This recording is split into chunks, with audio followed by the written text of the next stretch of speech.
Most people trying to fix their sleep are accidentally making it worse. Not because they're lazy, not because they don't care, but because almost everything popular culture tells you about sleep is either oversimplified, outdated, or flat out wrong. And the more you try to force sleep using bad advice, the harder your brain fights back. So here's what this video is actually going to do. We're going to go through what's really happening in your body when you can't fall asleep, the science behind it, explained in plain English. And then we're going to look at what the evidence actually says works, not folklore, not supplements that sounded promising in one study from 2003, the real stuff. And by the end, you're going to understand your own sleep in a way that most people never do. That understanding alone tends to make a meaningful difference. Let's start at the beginning.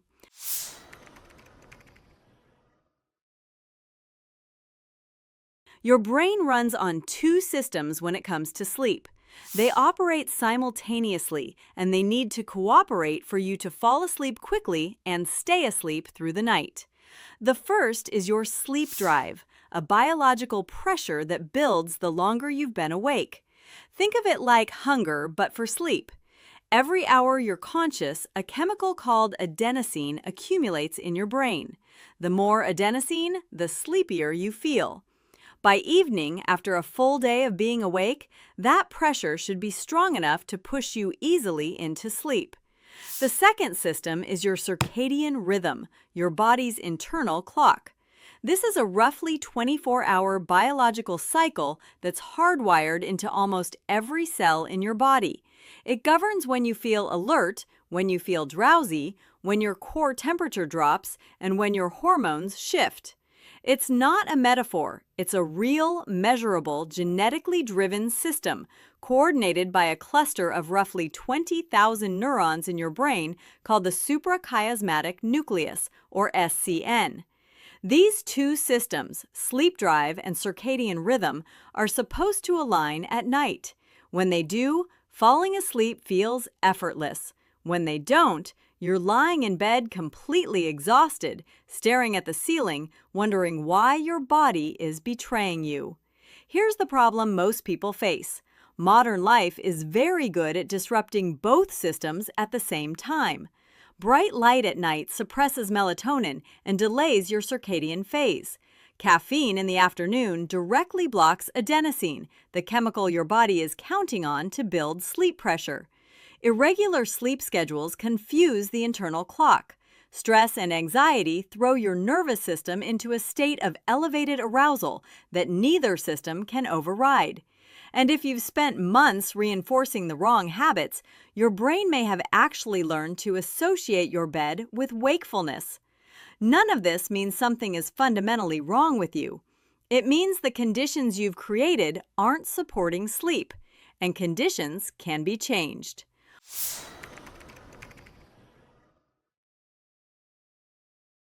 One of the most underestimated factors in falling asleep is temperature. Not just the temperature of the room, the temperature of your body itself. Here's what's happening. In the hour or two before sleep, your core body temperature naturally drops by about 1 to 2 degrees Fahrenheit. This isn't incidental. It's part of the signal your brain uses to initiate sleep. Heat dissipates from your core to your extremities, your hands, your feet, and that transfer of warmth outward is actually one of the best physiological predictors of how quickly you'll fall asleep. Now here's where people go wrong. They sleep in warm rooms. They layer up too much. They trap heat in their bedding. Their body is trying to cool down, and the environment is working against it. Research consistently points to an ideal sleep temperature around 65 to 68 degrees Fahrenheit, roughly 18 to 20 degrees Celsius. Most people sleep considerably warmer than that. And the data is clear.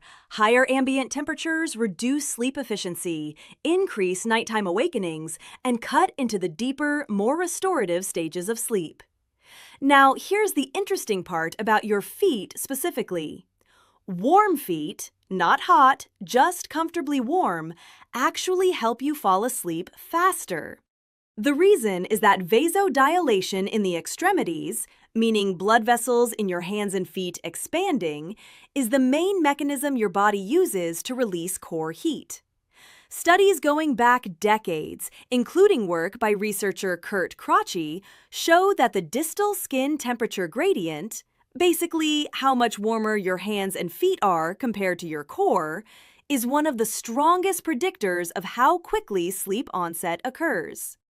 This is why wearing light socks to bed in a cool room has real, measurable support. Your feet help your body dump heat. Warm feet in a cool room equals faster sleep. It sounds too simple to be true. But the physiology actually holds up. The practical takeaway? Cool the room, warm the feet, and stop wearing a fleece hoodie to bed in July.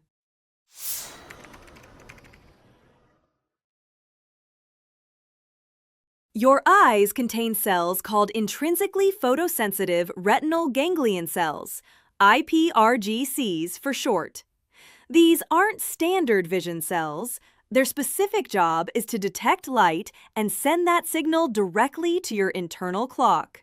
And they are disproportionately sensitive to blue wavelengths of light, the wavelengths between roughly 460 and 480 nanometers, which is exactly what your phone screen, laptop, LED lighting, and most modern indoor light sources emit in abundance.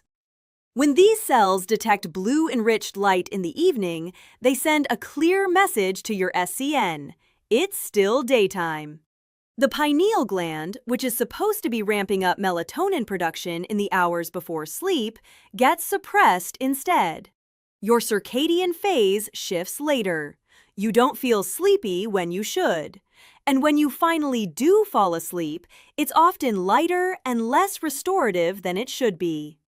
Research out of Harvard found that 6.5 hours of blue light exposure suppressed melatonin roughly twice as long as green light of the same intensity, and shifted circadian rhythms by about 3 hours compared to just 1.5 hours for green light. That's a significant disruption from what most people assume is just casual screen time. But here's the part that's equally important, and most people skip it entirely: morning light. Getting bright, natural light, ideally within an hour of waking, sends the opposite signal. It tells your internal clock that the day has started, advances your circadian phase, suppresses any lingering melatonin, triggers the cortisol awakening response that makes you feel alert, and, this is the part people miss, sets the timer for when your melatonin will rise that evening. The earlier and more clearly you signal morning, the more cleanly your evening sleepiness arrives on schedule. So the dual strategy is this: morning light in, evening light out. Bright outdoor light or a light therapy lamp in the morning. Dimmed warm lights and reduced screen exposure in the 2 to 3 hours before bed. Blackout curtains or a sleep mask at night, because even low-level light in your sleeping environment suppresses melatonin through closed eyelids to a meaningful degree. This one change, controlling your light environment morning and evening, is one of the highest leverage interventions available for people who struggle with falling asleep at a consistent time.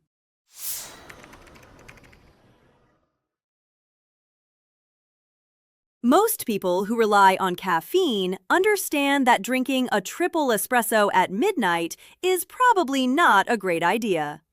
But the subtler problem is what afternoon caffeine does to sleep quality, even when you don't notice it. Caffeine works by blocking adenosine receptors in the brain. Remember adenosine, the sleep pressure chemical that's been adopting up all day? Caffeine doesn't eliminate it. It just sits in the same receptor, preventing adenosine from doing its job. Sleep pressure keeps building, but the signal gets muffled. Here's where it gets interesting. Caffeine has a half-life of 5 to 6 hours. For some people, slower metabolizers, it can be even longer. That means if you drink coffee at 2 p.m., half of that caffeine is still circulating at 8 p.m. A quarter of it is still there at midnight. And the research shows that caffeine doesn't just delay sleep onset. Even when people fall asleep without difficulty after afternoon caffeine, polysomnography, brainwave monitoring during sleep, shows measurably reduced slow-wave sleep, the deep restorative stage, the one your body needs to feel genuinely recovered. You may sleep, but you're not sleeping as deeply as you think. The general recommendation from sleep researchers is to cut caffeine off by early afternoon, ideally 8 or more hours before your target bedtime. If your goal is to be asleep by 10:30 p.m., that puts your caffeine cutoff somewhere around 12:30 to 2 p.m. There's also a reasonable workaround worth mentioning. Some researchers have looked at the so-called caffeine nap, drinking a cup of coffee immediately before a short nap of 20 minutes or less. The caffeine takes about 20 to 30 minutes to hit peak absorption, so it doesn't interfere with the nap itself. But it's fully kicking in right as you wake up, working alongside the alertness benefit of the nap. The timing is annoying to engineer in real life, but the physiology is sound.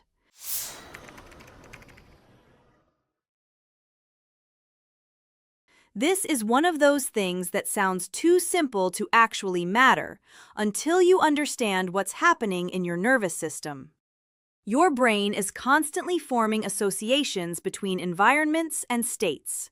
This is not a metaphor or pop psychology. It's classical conditioning, the same mechanism that makes your mouth water when you smell food or makes you feel anxious when you hear a particular ringtone. Your environment becomes a cue that primes a particular mental and physical state. If you spend hours in bed watching television, scrolling your phone, working on your laptop, eating, worrying, reading stressful emails, your brain learns that bed is a place for all of those things. And increasingly, it learns that bed is also a place of wakefulness and stimulation. Then, when you actually try to sleep, your brain doesn't automatically shift into rest mode. It stays alert, because that's what it's been trained to do in that space. This is called conditioned arousal, and it's a core mechanism behind chronic insomnia. Treating it is central to something called cognitive behavioral therapy for insomnia, CBTI, which is the gold standard first-line clinical treatment for insomnia. Not sleeping pills, not melatonin gummies, CBTI. The fix for conditioned arousal is called stimulus control. The rules are simple. Use your bed for sleep and sex only. No phones, no laptops, no TV, no eating in bed. If you can't fall asleep within about 15 to 20 minutes, get out of bed. Go do something calm in dim light, reading a physical book, light stretching, quiet listening, until you actually feel sleepy. Then return. This feels counterintuitive. People want to stay in bed because they're exhausted and lying down is at least horizontal. But every minute you spend awake and frustrated in bed is reinforcing the wrong association. You are teaching your brain that the bed and wakefulness belong together. Getting out of bed when you can't sleep is one of the most evidence-supported things a person can do for insomnia. It's uncomfortable in the short term and genuinely effective over time.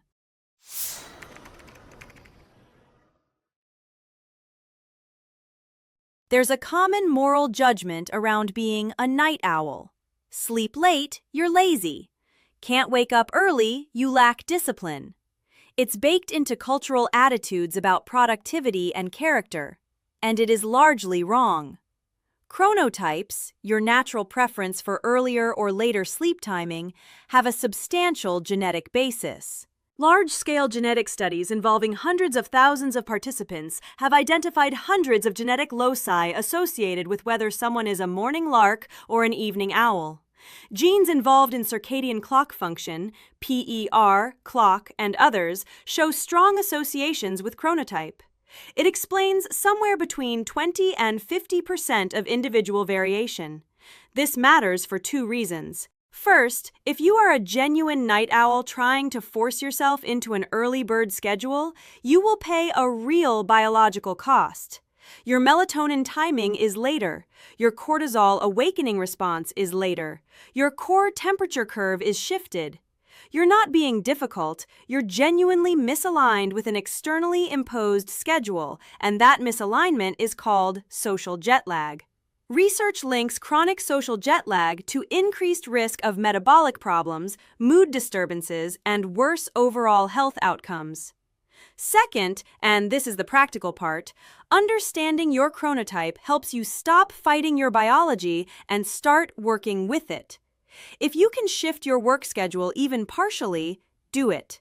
If you can control your light exposure to gradually advance your internal clock, do it. And if you're judging your own sleep by standards that simply don't fit your genetic wiring, stop. That judgment creates anxiety, and anxiety makes sleep worse. Chronotype also shifts across the lifespan. Children tend toward earlier timing. Teenagers shift dramatically toward evening preferences, and that's genuinely biological, not just teenagers being difficult. Older adults often shift back toward earlier timing. If your sleep patterns have changed with age, that's part of the picture too.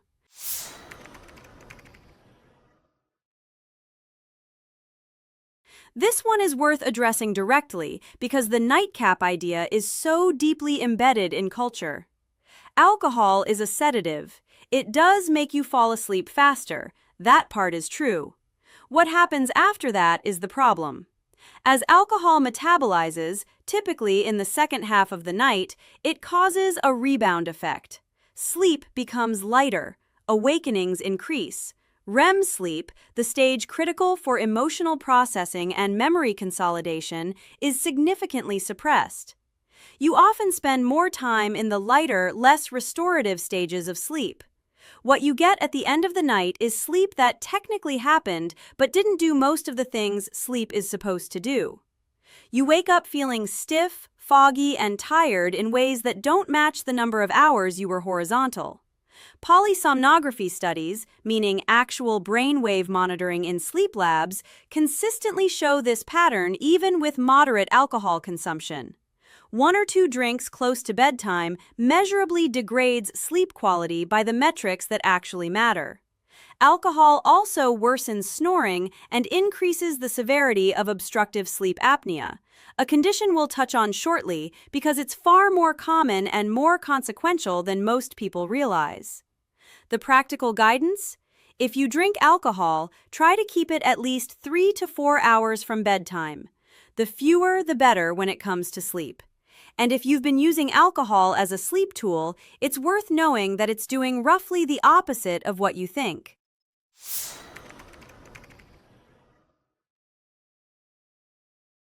Exercise is one of the most consistently effective interventions for improving sleep quality. That's well established. Regular moderate aerobic exercise increases slow-wave sleep, reduces insomnia severity, and lowers anxiety, which, as we've discussed, is one of the bigger drivers of lying awake at night. But the question of timing is where things get more nuanced.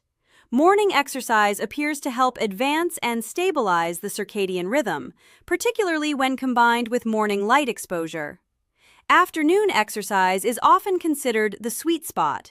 It aligns with natural peaks in body temperature and physical performance, and there's plenty of time before bed for temperature to normalize and arousal to settle. Evening exercise is where people get nervous. And honestly, the concern is partially valid and partially overstated. Moderate evening exercise, ending at least an hour or 2 before bed, tends to be fine for most people, and some research finds it still improves sleep quality. What's more problematic is high-intensity exercise close to bedtime.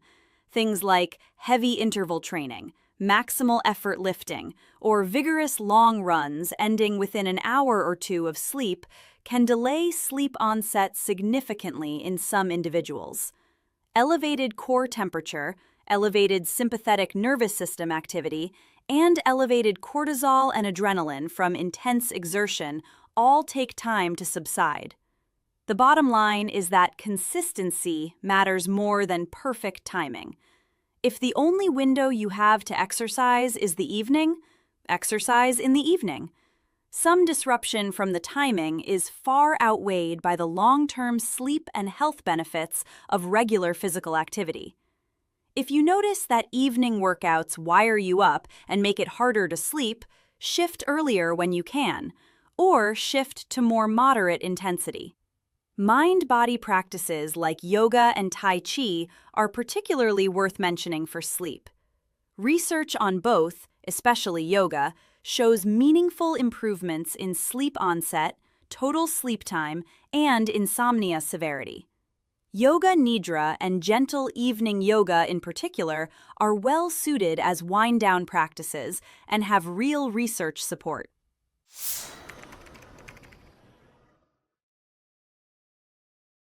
Short, early naps can be restorative and are generally fine for people without significant sleep onset problems. Under 30 minutes before mid-afternoon. That's the window where a nap can boost alertness without significantly interfering with nighttime sleep drive. The problems arise when naps go long or go late. Remember adenosine, the sleep pressure chemical? Naps clear adenosine. A 90-minute nap in the late afternoon can substantially reduce the sleep pressure your body has built up over the day, making it much harder to feel sleepy at an appropriate bedtime. Late naps can also shift your circadian phase slightly. If you're struggling to fall asleep at night, napping is often counterproductive, even if you feel genuinely exhausted during the day. The daytime fatigue is real, but so is the trade-off. Burning through sleep drive earlier reduces your odds of falling asleep easily at night. It's one of those places where the short-term relief and the long-term fix point in opposite directions.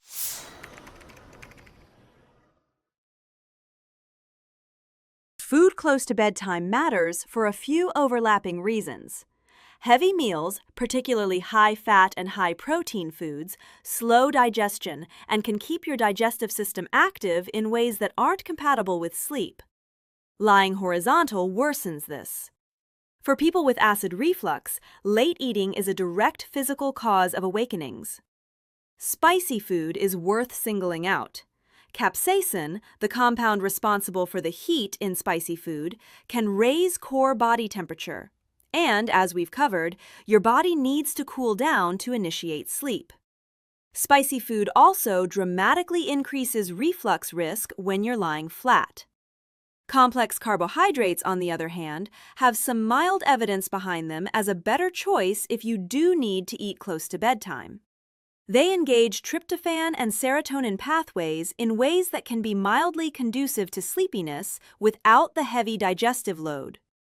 The general guidance? Aim to finish eating at least 2 to 3 hours before your target sleep time. Your digestive system shouldn't be the thing keeping you awake.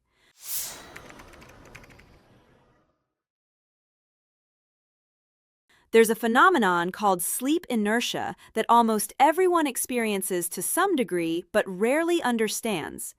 It's the grogginess, disorientation, and general sense of impairment you feel in the minutes immediately after waking. Sleep inertia is a real, measurable neurological state. Adenosine clears slowly. Alertness-promoting systems take time to fully activate. The transition from sleep to wakefulness isn't instantaneous. It's a process that takes anywhere from a few minutes to, in some people, over half an hour. The mistake people make is using the first 5 minutes of consciousness to evaluate how well they slept. Feeling awful when your alarm goes off does not mean you had terrible sleep. It often just means your adenosine is still clearing and your alerting systems are still warming up. A more accurate read on sleep quality comes from how you feel an hour or two into your morning, or how your focus and energy hold through the midday, not from your half-awake, alarm-interrupted, pre-coffee assessment. This is worth knowing because sleep anxiety, worrying about sleep, judging sleep, mentally catastrophizing about how a bad night will ruin your day, is one of the most reliable ways to make insomnia worse. The thoughts you have about sleep turn into physiological arousal, and arousal is the enemy of sleep onset.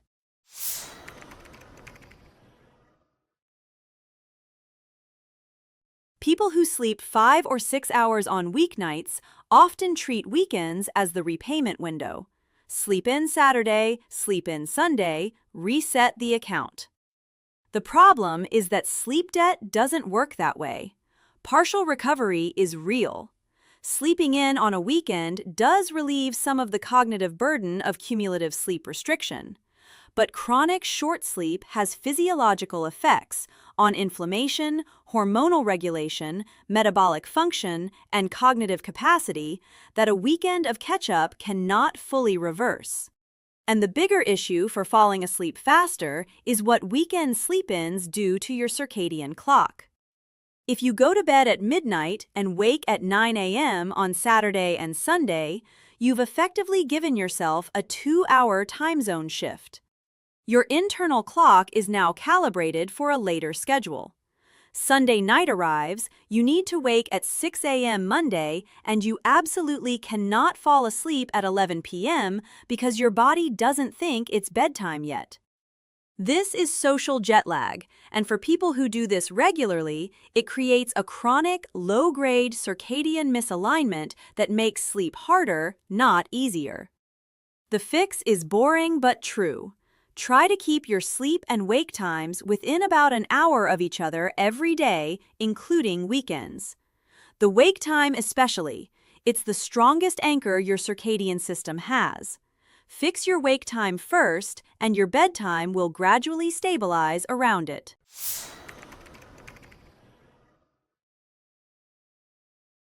If you regularly feel exhausted despite what seems like adequate sleep, wake frequently through the night, snore loudly, or have a partner who reports that you sometimes stop breathing, this section matters. Obstructive sleep apnea is a disorder in which the throat muscles relax during sleep, allowing the airway to partially or fully collapse. This causes breathing to pause, sometimes dozens or hundreds of times per night. Each pause triggers a microarousal as your brain forces the airway back open. The person often has no memory of these awakenings, but the sleep is profoundly fragmented.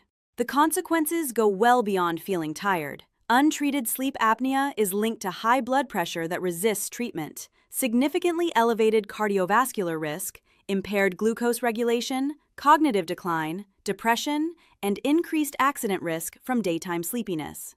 And here's the scale of it. Estimates suggest that somewhere around 80% of sleep apnea cases remain undiagnosed. Tens of millions of people are walking around in a state of chronic sleep deprivation that they attribute to stress, or age, or just being a light sleeper, when the actual cause is a structural airway problem that's highly treatable. If sleep hygiene improvements and behavioral changes aren't moving the needle for you, and especially if any of the symptoms above apply, talking to a doctor about a sleep study is genuinely important. Trying to fix sleep with a consistent bedtime and a cool room is not going to address an airway obstruction. That requires its own evaluation and treatment.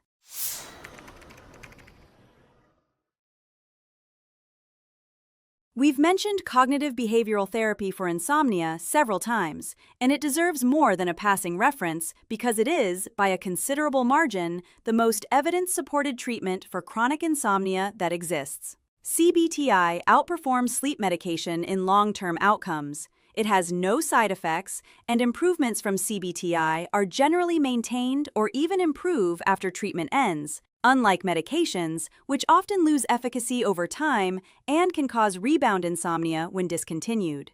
The American Academy of Sleep Medicine recommends multi-component CBTI as the first-line treatment for chronic insomnia, not as a last resort, as the starting point. What does CBTI actually involve? A few core techniques. Stimulus control, which we've already discussed, reassociating the bed with sleep by restricting all other activities from that environment and getting out of bed when awake for too long. Sleep restriction therapy, which is one of the more counterintuitive components. You temporarily limit the time you're allowed to spend in bed to closely match your actual average sleep time. If you're averaging 5.5 hours of actual sleep in 8.5 hours in bed, your initial allowed window might be just 6 hours. This sounds brutal. It is initially uncomfortable, but it dramatically builds sleep pressure and consolidates fragmented sleep. As sleep efficiency improves, meaning you're actually sleeping for a higher percentage of the time you're in bed, the window gradually expands. Most people see meaningful improvement within a few weeks. Cognitive restructuring, which targets the thoughts and beliefs about sleep that inadvertently make it worse.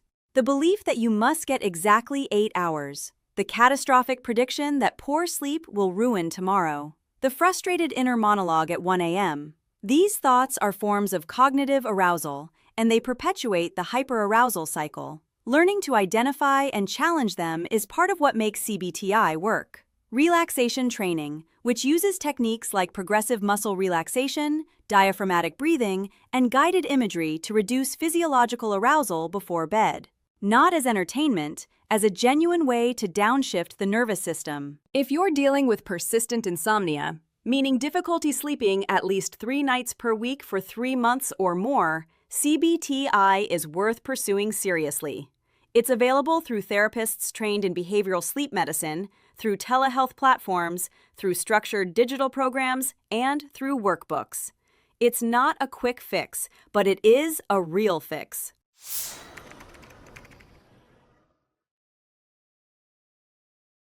A few remaining points that are individually modest but compound meaningfully together. White noise.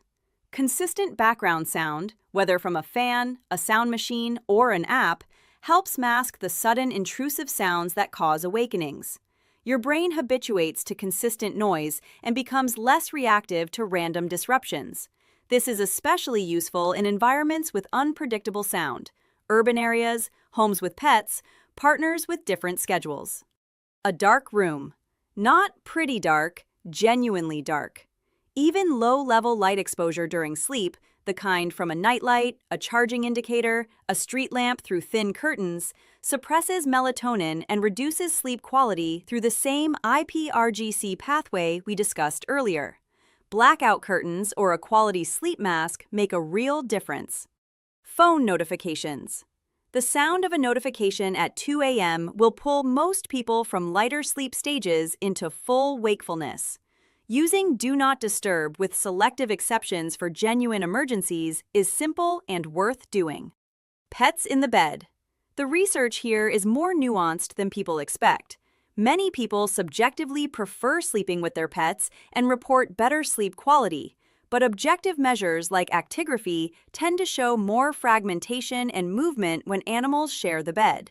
If you're a light sleeper and struggling with awakenings, it's worth considering honestly whether the presence is helping or disrupting.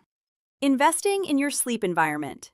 A mattress that suits your body type, sleeping position, and comfort preferences matters for reducing movement arousals and musculoskeletal discomfort. It's not glamorous advice, but sleep quality and physical comfort in bed are meaningfully connected.